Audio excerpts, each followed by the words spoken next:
Hello, Crystal Palace. Welcome to the Upper Norwood Library Hub's Library Live Lunch. This is a place to share positive and inspirational local stories, useful information, and just keep us all connected during this time. So my guest today is Sarah Birchall, who's a local resident who runs Cub and Pudding, which is kids' unisex clothing for mini individuals. So Sarah, it's brilliant to have you today. Thank you for joining us. Thanks for having Tell me. us, it's a pleasure. Tell us a bit about you and where did Cub and Pudding come from?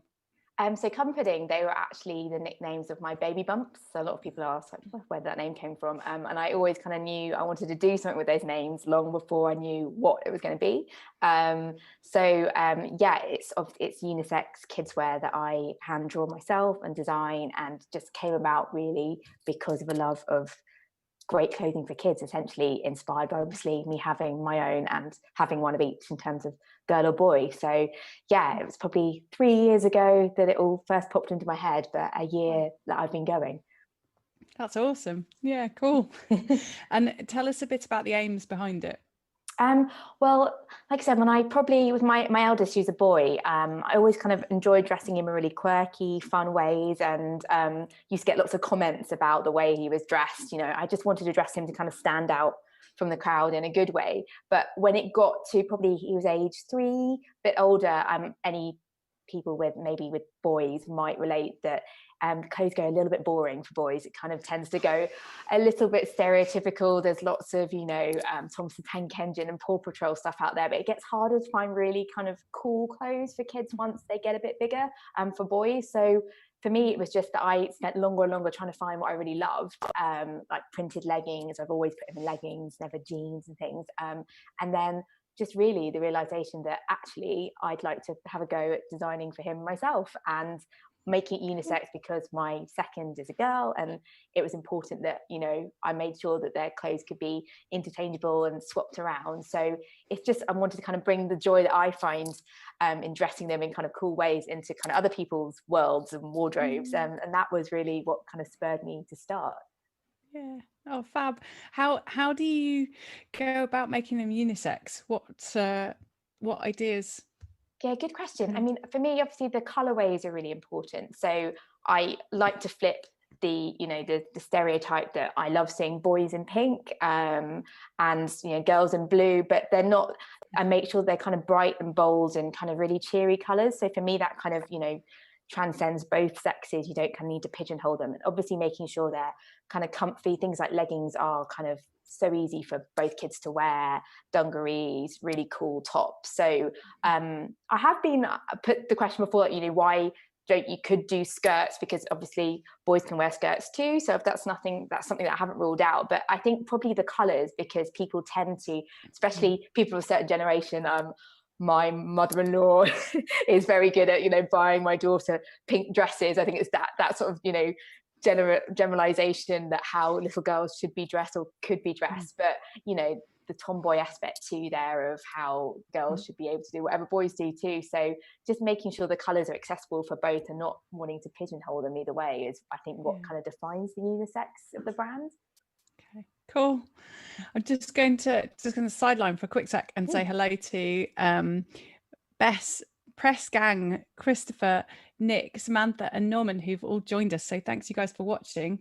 Hi. If you've got any questions for Sarah, please do drop them in the comments, whatever social media feed you're on, and we'll try and answer them as we go.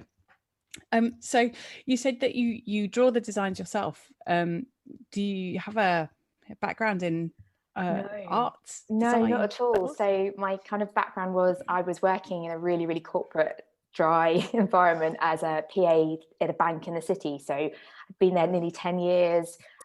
Just got to the point where I was really bored and thought, what am I going to do next? And then long story being that I met a life coach that kind of managed to narrow down what I wanted to do. But I knew that I wanted to design the clothing myself. And I've always I've got a real love of illustration and design and love books. So luckily for me, I kind of just decided to get out buy some pens. It was like being back at school, really. I just went online and bought loads of pens and paints and things, and did like a basic Illustrator course online, and just mucked around a bit to see what happened. And because I kind of prefer the kind of naive style, I couldn't sit here and draw a perfect tree or, you know, an animal without it looking like my toddler attempted it. I have no background, and it very much, when people say they're not arty, I think, no, we all are. Everyone's creative in their own way. Definitely, anyone can do it, and it's just kind of what you're happy with at the end. But I do a mix of pen on paper, charcoal and things, and then transfer it onto screen to mix up the colours. But definitely no highbrow art backgrounds there at all. Wow, that's fab. Well, how beyond that, so you do the designs, what happens then? How does, under, let's say, normal circumstances, how does the business actually operate? Yeah, so I draw them and design them all here in London, and then I produce in a small factory in Portugal. So obviously everything happens via email and Skype. I have, prior to lockdown, been over there twice, and I use an agent on the ground over there. So she's kind of my eyes and ears and my translator to get everything done, because obviously there's various stages where it goes to the print factory, and then it's then actually produced and sewn and printed. And that's where I've been and seen it all literally coming off the production line, which was amazing to see. But yeah, on that, luckily that only happens kind of twice a year max in a big collection drop, so it's not something I don't make to order. So I design a certain limited range, and it's all made over there, but the whole process normally takes about 4 months really for it then to arrive in the UK, and then me sell online from there. So you're thinking quite far in advance then.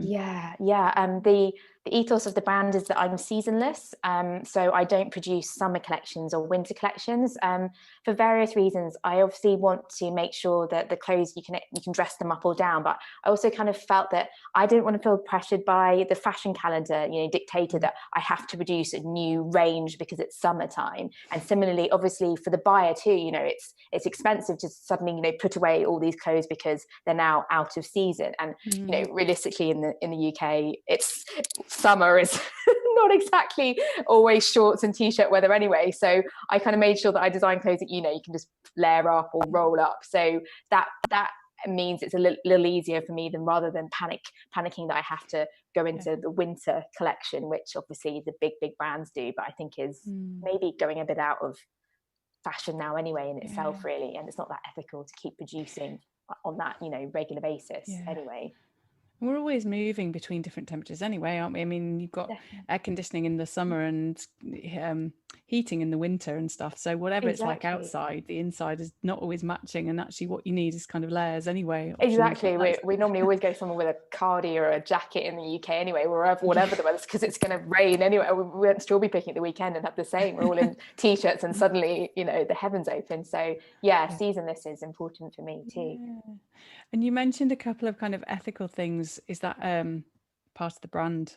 Yeah, I mean, I think that's the core there, and that making sure I produce in quite limited runs, as small as I possibly can, and the fabric I have is really high quality, so it is made to last and last and last, because again, fast fashion is often cheaper and then it tends to wear out. So I made sure that while it might be a higher price point, it just lasts and lasts. And the fact that I'm not producing in these huge thousands and thousands for them to possibly go to waste when they're no longer needed. And all my excess fabric as well, I turn into, I have keepsake bags I've made. I haven't made, but I use, had scrunchies made, key rings, so nothing kind of goes to waste. I have all the fabric when it's finished with, turn it into whatever I can.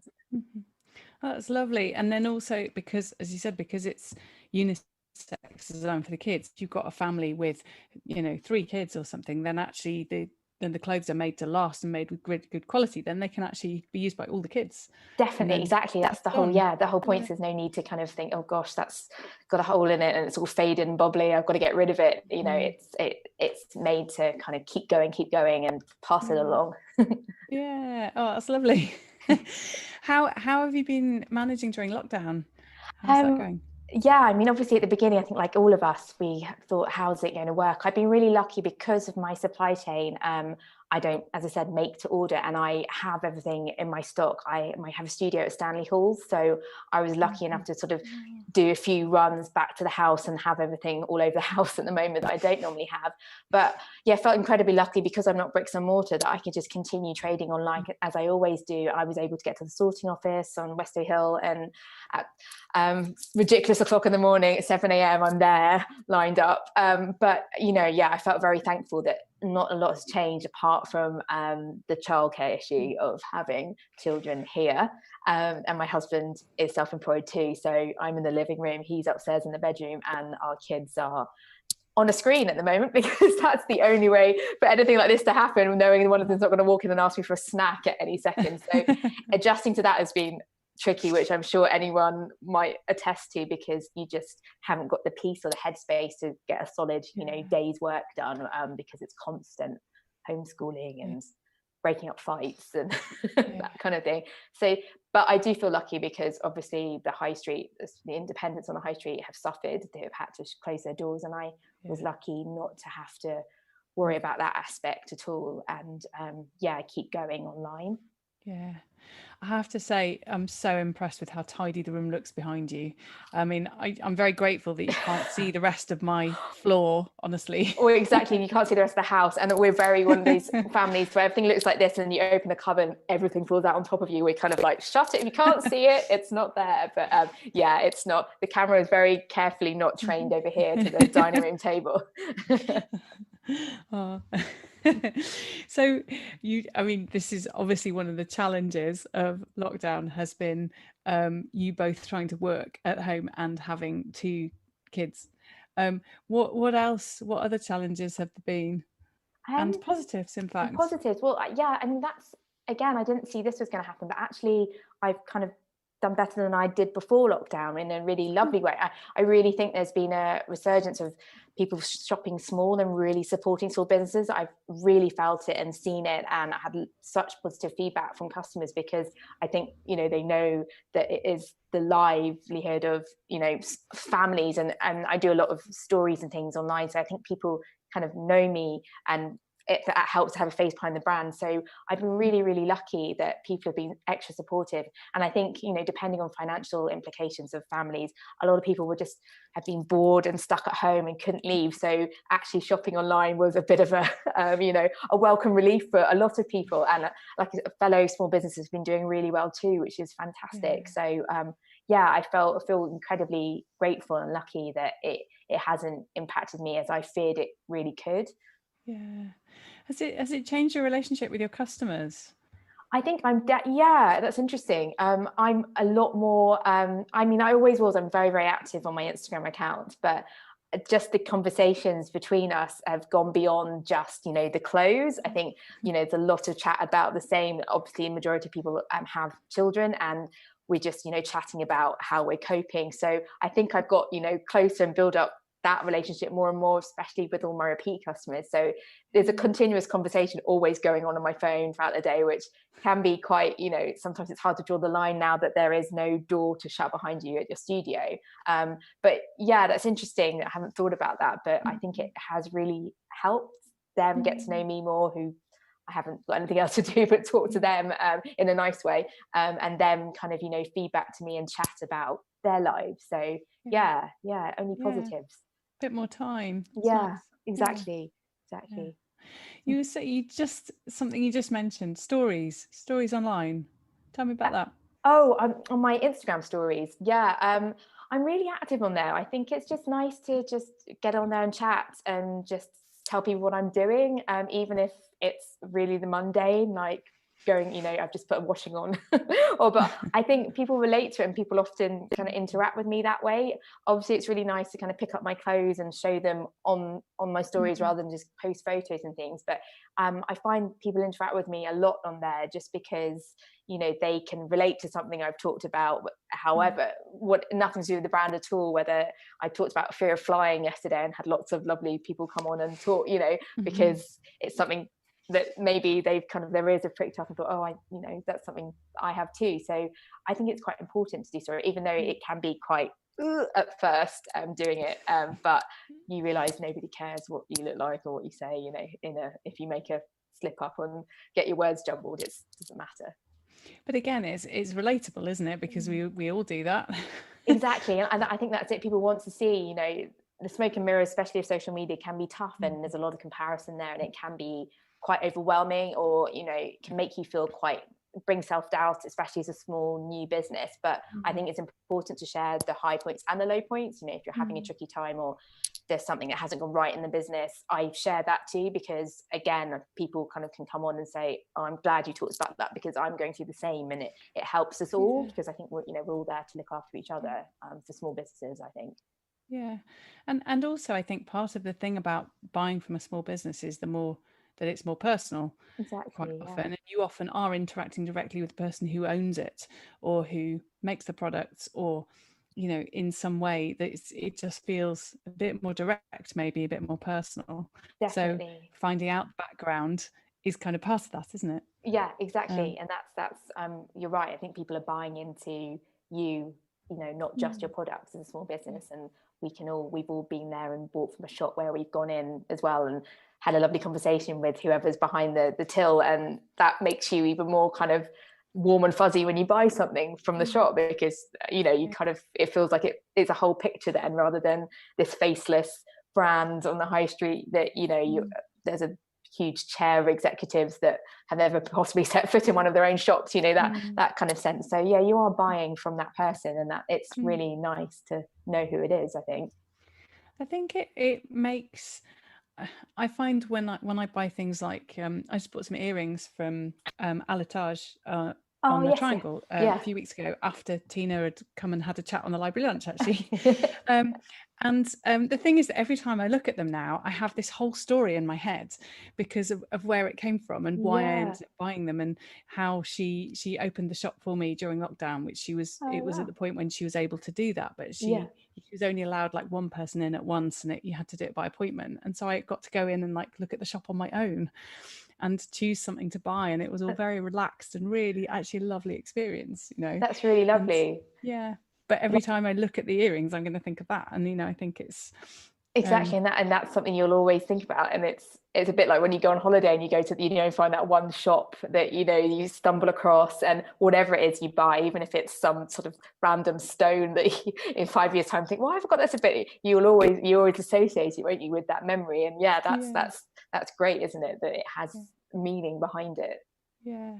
And I think maybe especially for what you do, that because the clothes might go through several members of the same family, to have that sort of personal kind of connection, and the lovely memory that attaches, or the, I don't know, the extra nice feeling that attaches to the clothes, if you're going to watch all three of your kids kind of Yeah. wear them or something, it's particularly special, isn't it? It is, and I love that when people, a lot of people send me photos of their kids, and it's really, Oh, it's still a surreal thing for me to think, you know, I've designed that, and that's a yeah. complete stranger in essence wearing it, and, you know, looking happy or whatever they're doing. But it's a real kind of, you know, pinch me moment, and really special. And it's lovely that they like to share it with me too, because they're excited, and then I'm excited, and yeah, so it's just a really nice kind of circle. And I think you said you'd started doing adults' clothes as well now. Yes, yes, that's been in fact, that was a lockdown twist. So because my factory was shut, and I wanted to bring out some t-shirts, but thought, what am I going to do? And then I managed to source some in the UK, and having them screen printed in the UK. And I decided to just try the adults too, so they're matching. And that's been a really, really exciting new kind of avenue for me, because a lot of people, like, you know, people are buying for their nieces, and they're buying a matching one for them too, Oh, or and so it's, yeah, seeing adults wearing them is a different kind of feeling. But I'm really loving it, because I yeah. think it's quite different buying for kids and then buying for yourself. But yeah, that's been really exciting, and I've managed to do 3 of those just since lockdown, and I never thought that could Wow. happen, because I managed to do it, you know, each one only took a week or so to do, less. Whereas, Okay. as I said, it would have taken me at least 3 months minimum for the whole process. And often you get a little bit kind of, not jaded, but you're looking at the same design for months, going back and forth, and then it sort of, the process feels quite different when you produce something so quickly. It stays, the newness is sort of still here, even though it was probably a month ago. But yeah, that was definitely something that I never thought I'd be able to do or thought about before lockdown, producing here quickly, rather than having to, you know, go back and forth and commit to a sort of bigger amount of clothes too. So yeah, that's been exciting. So that maybe opens up some more options for the future, doesn't it, to be able to do a mix of both, maybe. Definitely. And I've had feedback, and I'm going to be doing pajamas in the future, but for adults and kids matching. Cool. So that's something that I didn't think about before, but the adults, I think, are more excited about buying for them than the kids necessarily, because they just want a grown-up version of my leggings or my dungarees. So yeah, that's cool. There's something That's really quite cool. like cheered by. Yeah, brilliant. I'm going to get you to tell us a bit more about future plans in a sec, but just before I do, just want to say hello to, we've got Somerset Natural Soap, Laura, Tam and Molly, who've all joined us in the last few minutes. So thanks guys for watching. If you've got any questions for Sarah, please do send them across, and we'll try and answer them as we go. So obviously you've got new options opening up now in terms of the how quickly you can produce stuff and starting to do things for adults. Have you got any other future plans or things you'd like to do? Yeah, so there's another all-in-one that I'm working on too. I'd love to do a collaboration, actually. That's something that I'm slightly working behind the scenes with another brand, so another indie brand, to bring out an item that neither of us sell, that we kind of both have put our stamp on.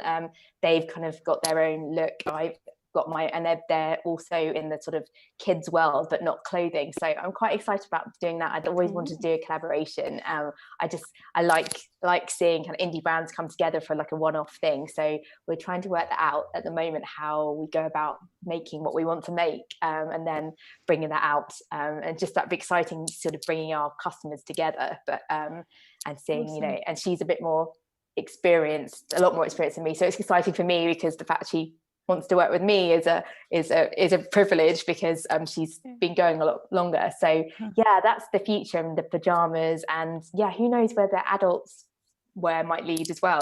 That's exciting. But yeah, just keeping producing more of the range, because I'm sort of running out in various sizes, but it's all financial commitments, you know, that's always the issue. But the good thing with the t-shirt things, I can do them in small runs and see where that goes. But yeah, collaboration on a one-off product coming hopefully in the next few months. Cool. So watch this Awesome. space. Yeah, brilliant. So that's really my last question, actually, is if where do people watch this space? Oh yes, yeah. So my website is cubandpudding.com, and I'm on Instagram 24/7, which is at Cub and Pudding. But yeah, that's where you can buy everything directly from there. And I often chat in the local Crystal Palace mums, the Crystal Palace freelancers, and Crystal Palace local Facebook groups and things. So because obviously I'm just up the road. Yeah, but that's where you can find me. Oh, brilliant. Well, I'm going to go and have a look at your adult wear. Oh yes, do. Brilliant. Well, it's been really lovely to chat to you. Thanks so much. You too. For coming and being a guest. Just before we finish then, for everybody who's watching, thank you very much. We've had some more people join. We've got Melvin now as well. That's brilliant. Thank you.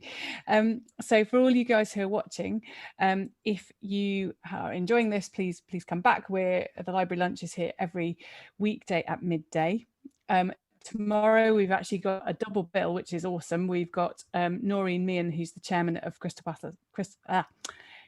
Palace Festival, cool. The director of Crystal Palace Festival, and we've also got Chris Brame, who's going to talk to us about the town team. So it's going to be a really fast-paced double bill tomorrow, so do tune in for that. We've also got a lot of other things on the live stream programme at the Upper Norwood Library Hub. We've got morning meditation and yoga and singing classes, cross stitch with Alice. We've got running with Chris on Thursday.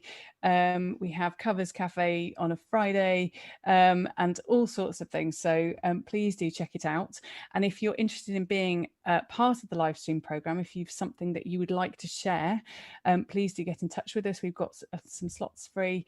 Children's stories we've also got as well. I should mention that. We've got Andy Scholes, Friends of Gypsy Hill, and Ruth, who's in my choir, are reading stories at various times during the week. It's good fun.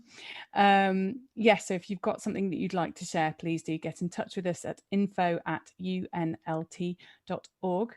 And the other thing just to mention is the All Alone Together project we have on at the moment, which is looking at the impact of lockdown and COVID-19 on the local community and what we can do going forward to help. So there's a very short survey that's on the Upper Norwood Library Hub webpage. We'd be so grateful if everybody would just take a few minutes and fill it in. It's literally 4 questions. I promise you it doesn't take very long. And if you'd be interested in being part of a longer interview with me and being part of our Library of Voices podcasts, talking about your experience, then we would really love to talk to you about that as well.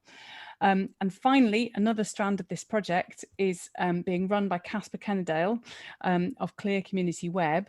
He has funding to provide 10 Android tablets to people who need them, and training to go with it. So we're looking for, as quickly as possible, 10 residents of Crystal Palace. I think there's some flexibility on exactly how far away, but it needs to be people who the volunteers can get to them walking from Crystal Palace, basically, in order to support them. So we're looking for 10 people who are either self-isolated or classified as vulnerable, who have no internet access or means to acquire it, who are over 70 or on low income and on limited local social support. There's a few things that go with being given one of these. So they would need to agree to participate in a learning program with some one-to-one support. But I mean, that seems to me like a really sensible thing, so that they learn how to use it and how to stay safe online, and also to join in with our All Alone Together project. So if you know anybody who would benefit from being given a tablet and being taught how to use it, maybe people who can't at the moment really talk to their families on video call and would like to do that, or who need a way to get shopping online, or all sorts of things, please get in touch with Casper. His email address is casper at clearcommunityweb. One second. Casper at clearcommunityweb.co.uk. There we go. So please do get in touch with him if you know anybody who'd benefit from being given a tablet and taught how to use it and how to stay safe online. That's it for me for today. Hopefully see you tomorrow for our double bill of Crystal Palace Festival and Town Team. And in the meantime, stay safe. Sarah, lovely to chat to you. Thank you so much for joining us. Thanks. See you. Bye.